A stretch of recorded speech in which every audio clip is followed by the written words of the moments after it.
भाई जी बम्बई से रास्ते में कई जगह होते हुए और वापिस पहुंच गए रत्नगढ़, और कुछ समय बाद बीमार पड़ गए,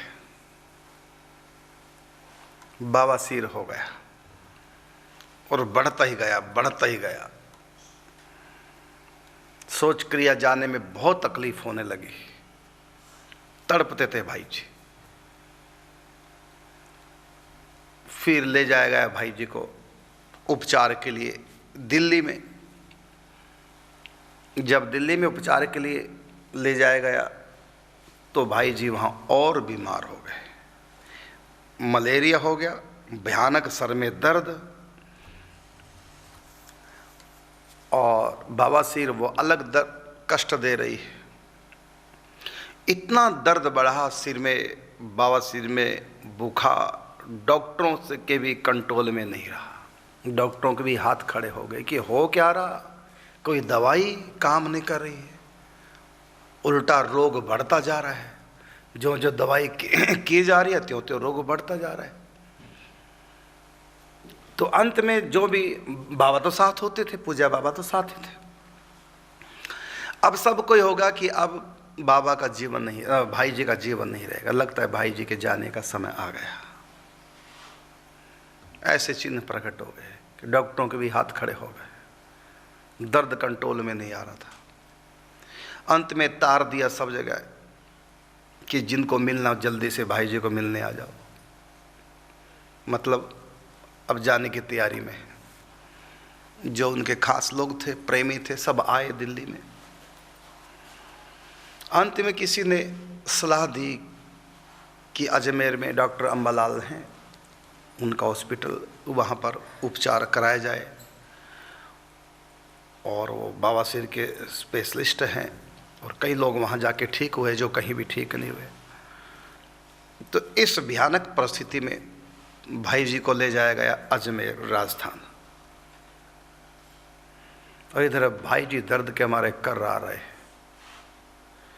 उपचार हुआ, कुछ आराम हुआ, थोड़ा आराम हुआ, फिर वहीं से भाई जी पुष्कर राज दर्शन करने के लिए पुष्कर तीर्थ में गए। रास्ते में एक दो जगह होते होते आराम होने के बाद फिर रत्नगढ़ आ गए। रत्नगढ़ आए और लगभग 1 महीना कुछ ठीक रहे। शोच जाने में तो तकलीफ होती थी, बाकी ठीक था।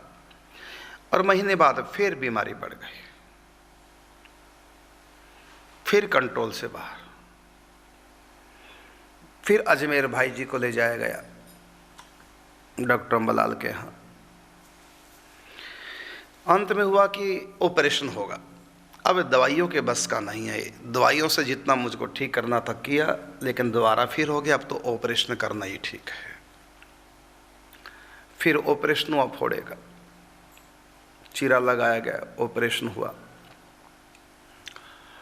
और उसके बाद भाई जी छुट्टी होगी हॉस्पिटल से, फिर रत्नगढ़ आए। भाई जी ने अपने एक पत्र में स्वयं लिखा है कि बड़ी तकलीफ रही, बड़ा कष्ट रहा, मानसिक बेचैनी बहुत होती थी, ये सब लिखा।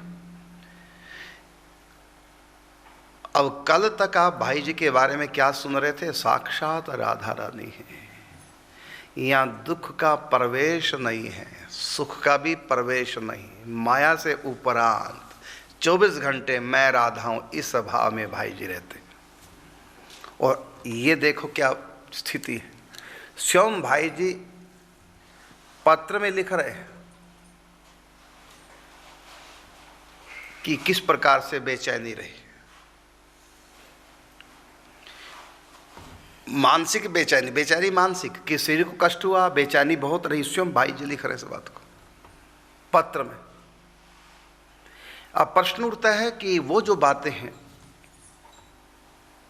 कि साक्षात राधा रानी है, इनकी इतनी ऊंची स्थिति की आज से पहले कभी किसी की इतनी ऊंची स्थिति बाबा कहते मैंने सुना नहीं।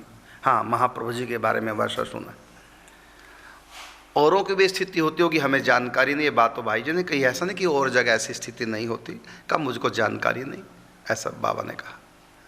तो इतनी ऊंची स्थिति पे यदि कोई और कहता तो अलग बात, स्वयं भाई जी लिख रहे हैं पत्र में कि बेचैनी बहुत रही इतने दिन तक, और ये कष्ट बाबा ने, भाई जी ने 7 महीने झेला है। और पूज्य बाबा साथ साथ रहते थे। और जब दिल्ली में थे तो सबको तार दे दिया गया कि लगता कि भाई जी अब जाने वाले हैं। अब प्रश्न उठता है कि भाई जी के पास तो चलो छोड़ो, बाबा की बात कह रहे हैं, बाबा के पास तो रोज़ ठाकुर जी आते हैं। क्या बाबा को भी पता नहीं था इस बात का? सबको तार दिए गए, आ जाओ जिनको मिलना है। और फिर भाई जी कुछ नहीं हुआ, ठीक तो नहीं, मतलब सिर नहीं छूटा। तो क्या बाबा को पता नहीं था ये सब खेल?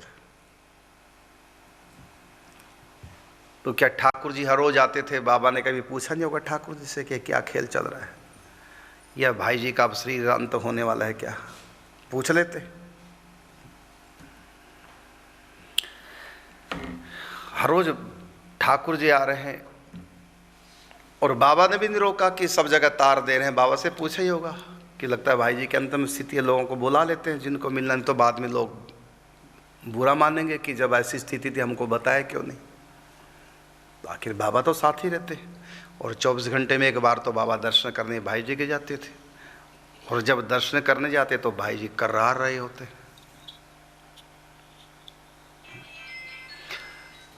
तो क्या बाबा ने कहा नहीं होगा, या ठाकुर जी से पूछा नहीं होगा प्रभु ये क्या खेल? फिर ठाकुर जी ने कुछ बताया नहीं होगा। यदि बताया है तो सब जगह तार क्यों डलवा दी कि अंतिम दर्शन मिल लो, फिर पता नहीं कब से छूट जाए। इसका उत्तर ये है, जब बाबा के सामने ठाकुर जी आते उस समय बाबा नहीं रहते थे, उस समय बन जाते थे मंजू लीला नाम की एक सखी, और इस दुनिया के बारे में उस समय कुछ नहीं। दिव्या वृंदावन, चाहे हॉस्पिटल है सामने, दिव्या वृंदावन, और भाई जी के स्थान पर ठाकुर जी, है ना? तो दुनिया दूसरी थी। जिस समय ठाकुर जी सामने होते उस समय भाई जी नहीं होते, ठाकुर जी होते। बीमारी नहीं होती, सच्चिदानंद विग्रह होता, और दिल्ली का हॉस्पिटल नहीं होता, दिव्य वृंदावन होता। और फिर बाबा नहीं होते, मंजू लीला नाम के एक सखी होते। उसके बाद फिर मंजू श्यामा, धीरे धीरे आगे बढ़ते गए, अंत में राधा भाव में। तो उस समय सब बात नहीं। तो मंजू लाली को क्या पता कौन है भाई हनुमान प्रसाद पोद्दार? वो तो अपने प्रियतम की रसमय सेवा में लगन है। उसको माया से क्या मतलब? ये तो सब माया की प्रकृति का खेल है। वहाँ प्रकृति का, वहाँ काल नहीं है, वहाँ ये प्रकृति नहीं है, प्रकृति जगत वहाँ है ही नहीं, दिव्य वृंदावन। और जब बाबा प्रकृतिस्थ होते हैं तो भाई जी को कराहते देखते, और बाबा के मन में कभी संकल्प नहीं उठता। बाबा द्वंद्व की सृष्टि से ऊपर जा चुके थे, वो जो भी कुछ हो रहा है उनका खेला, उनकी लीला है। हाँ, अपनी तरफ से पूरा लगे थे सेवा में। तो जब अंतर जगत में प्रवेश करते तो बाह्य जगत विलुप्त हो जाता, और जब बाह्य जगत में प्रवेश करते तो बाबा की भी प्राकृतिक लीला चलती। अब 7 महीने दर्द भोग करके अंत में भाई जी ठीक हो गए।